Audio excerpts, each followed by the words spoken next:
Hi mga ka-hearty! Isang magpapalang araw sa inyong lahat. Intro muna tayo. Hearty, good morning, good morning! Isang mapagpalang araw sa inyong lahat. Nandito na naman yung pusa akong si Luna. Disturbo yan eh. Ayan mga ka-hearty, good morning. Disturbo na naman ako ng aking pusa na si Lulu. Disturbo talaga yan. Basta pag nakakita niyang bukas na yung pinto, may puang yung pinto, tutulak niya yan. So, pupunta siya rito sa loob. Kasi nga, lumabas si Habi. Hindi niya nasara yung pinto. So, nakita niyang bukas. Hindi naman bukas na bukas. Yung may puang nga lang na konti.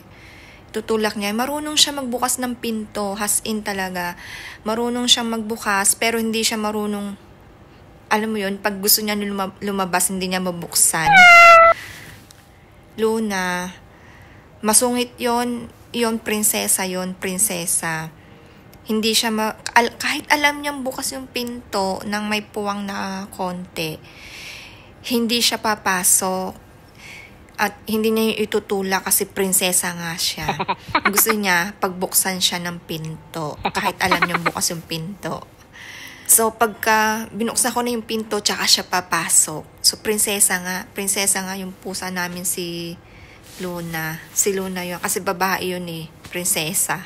So, ayun mga ka-hearty, mamimili po ako ng 10 tao na mabibigyan ko ng 150 pesos.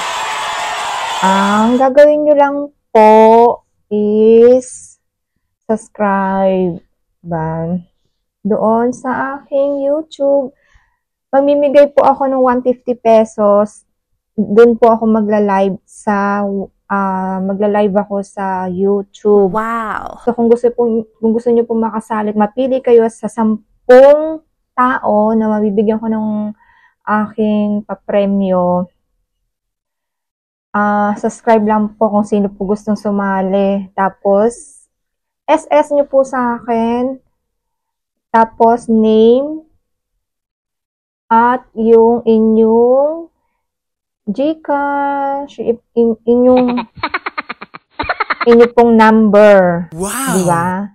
Ako po ay meron lang i-share sa inyo na alam nyo, may napanood kasi ako sa reel na share o yung mga okay, yung about sa tao, sa ugali ng tao. 'Di ba? Siguro nabasa nyo naman o nakita or napanood nyo na rin ito na hindi porket tumulong ka, hindi porket nagbigay ka o hindi porket tinulungan mo to si gento, tapos pwede mo na sabihin, mabait akong tao, matulungin akong tao, mapagbigay akong tao. Oo nga, pwede natin sabihin ng ganun. Kaya lang, tignan din natin yung mga sarili talaga natin. Kasi yun nga, dati, dami nang aaway sa akin, grabe.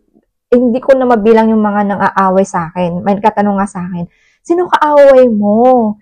Sabi ko, wala akong kaaway. Sila nang ang nangaaway, hindi ako. Sabi nila sa akin, nagchat sila. Ikaw to, di ba si Heart? Ikaw to pinariringgan nila. Oh. Sabi ko, ako yan. Alam ko ako yan. Pero, wala akong sama ng galit sa kanila. Ayoko magtanim ng galit. Pagpasyensyahan nyo na yung aking mukha talagang, ang taba-taba. Grabe, ang taba ng aking face. So, ayun, sabi ko, pinapasa Diyos ko na lang yung mga taong may galit sa akin, may lihim na galit sa akin. Tapos, yung taong inaaway ako, hinuhusgahan ako, pinapasa Diyos ko na yan lahat.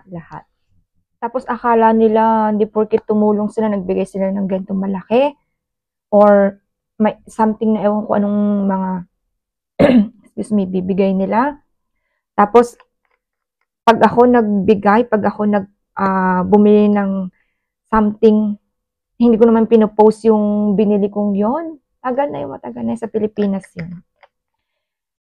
Sabihin, nagyabang na ako. Ang yabang ni Anong yabang doon? Wala akong pinagyayabang. Hindi ko nga sinasabi na bibili ako ng ganito ganun sa Pilipinas eh. Para walang issue eh. Pero yun, nagkaka-issue pa din eh. Di, natin, totohanin natin, i-post natin yan. O, di ba? Tapos sabi nagyayabang. Ay, nako, mga tao nga naman. O, di ba? Saan ka pa lulugar? Saan ka lulugar nun? Maipost ka o wala, sasabihin ang yabang. Sasabihin, anong pinagmamalaki mo to? Yan. O, di ba? Kahit anong gawin mo, mag-post ka o hindi, may masasabi sila. O, saan ka lulugar niyan? Kasi iniisip ng mga tao, ng ibang tao, lalo na sa kamag-anak, pagka umangat ka ng konti lang, sabihin nila, ay, nagmamayabang na to, ano pinagmamalaki mo, yan lang napuntahan mo, yan lang napundar mo, bakit napakataas na ng tingin sa sarili mo, mga ganun kang matatanggap na salita or balita na gento ganun, 'di ba? Hindi na lang tayo maging happy sa isa't isa, dapat nga maging ano tayo no, yung maging proud ka kasi nakaangat tong isang taon to, 'di ba? Dapat ganun. Sa inyo mga ka-hearty, sino nakaranas niyan? Yung parang konti lang naangat sa buhay tapos meron ka ng alam mo yon, chismis issue. Hindi ko nilalahat yung mga kakilala, kamag-anak, kaibigan, o whatsoever. Hindi ko nilalahat. Pero meron talaga mga taong ganun. Siguro hindi lang ako nakaranas ng ganito. Siguro may mga tao pa din dyan na nakakaranas ng bully, tapos yung panlalait, panghuhusga. Siguro marami dyan sa inyo, no? I-comment nyo lang kung sino-sino kayo, kwentuhan tayo. Para malaman ko din, para malaman din ng ibang mga tao, di ba? Hindi ko nilalahat yung pero kasi talagang ganun eh. Pag umangat ka sa buhay, nakita nila talaga na umaangat ka sa buhay. Nagiging masaya ka, nabibili mo na yung ganito, ganun. Tapos sasabihin, kala mo kung sino ka na nakabili ng ganito, kala mo kung ano ka na, kala mo kung anong mo na sa buhay. Tapos sasabihin ko pa, ang yabang-yabang. Uy, wala akong pinagyayabang at lalong hindi ako masamang tao. Tapos sasabihin niya sa akin na, di mo ba alam, marami akong tinulungan, marami akong binigyan, na ganito, ganon, ang dami yung mga et cetera.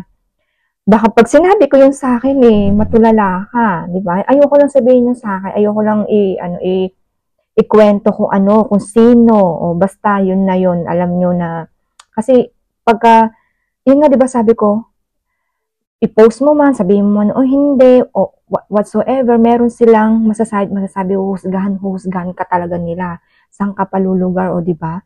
Eh di, tutuhanin na natin, pero ganun pa man, hindi ko binubulgar, o hindi ko sinasabi na, gento yung binigyan ko, gento, ganon. Hindi, di ba? Dapat be humble. Hayaan na natin ang Diyos at mga tao ang makakita nyo. Hindi na natin kailangan ipagsabi o isabihin mo sa akin ng, ako nga, gento, yung parang, kasalanan ko ba yun na, bakit sa akin mo sinasabi na, o gusto mo lang sabihin sa akin na, wala ka pa sa kalingkingan ko, marami ka pang kanin o bigas na kakainin kasi hindi pa kayo yung ginagawa ko. Wala na ako doon, labas ako doon sa ginagawa mo or whatsoever nung ano man yun, tinutulong mo, labas ako doon kasi kagustuhan mo yan. Kaya lang, ang inaano mo sa akin is, o ipinapakita mo sa mga tao na marami kang tinulungan. Hayaan natin ang Diyos at ang tao magsabi o makakita ng kung ano yung tinutulong mo. So, ayun mga ka-hearty, kung gusto nyong makasali sa aking giveaway, yung pabigay ko na 150 pesos. Mag-ano lang kayo, subscribe lang kayo sa aking YouTube channel. Ibigay nyo, mag-SS kayo sa akin, ibigay nyo sa akin yung name nyo at yung phone number at bubunot ako. Bunutan pala to ha, bunutan. Bubunot ako ng 10 tao na maswerte na magbibigyan na GCash. Tandaan nyo ha mga ka-hearty, bunutan pala to, bunutan. Bubunot ako ng 10 tao. So ayun mga ka-hearty ha, bunutan to. Bubunot ako ng 10 tao. Kailangan nakasubscribe muna kayo sa aking YouTube channel para makasali kayo sa aking palabunutan. So, 10 tao yan. 10 tao. 1, 2, 3, 4, 5, 6, 7, 8, 9, 10. 10 tao yan mabubunot ko. At magkakaroon kayo ng GCash. So, kailangan nakasubscribe muna kayo. Manood muna kayo. Unang-una, manood muna ng 1 to 2 minutes bago mag-like, bago mag-comment, at bago i-share. SS nyo na rin sa akin kung talagang ito ay nakasubscribe, naka-like, naka-comment, at naka-share. I-screenshot nyo sa akin, tapos hihingiin ko ang inyong name at number. At doon ko ilalagay sa palabunutan. Bubunot ako doon ng 10 tao at kayo na yung maswerte mabubunot ko. God bless sa inyong lahat. Maniwala kayo na may Diyos, magdasal, magpasalamat, at lagi maging mabait lang tayo. Maniwala tayo sa Diyos at lagi niya tayong i-bless. Kung ano yung bless sa akin ni Lord, i-bless ko din sa inyo, i-share ko yan. Okay? Amen.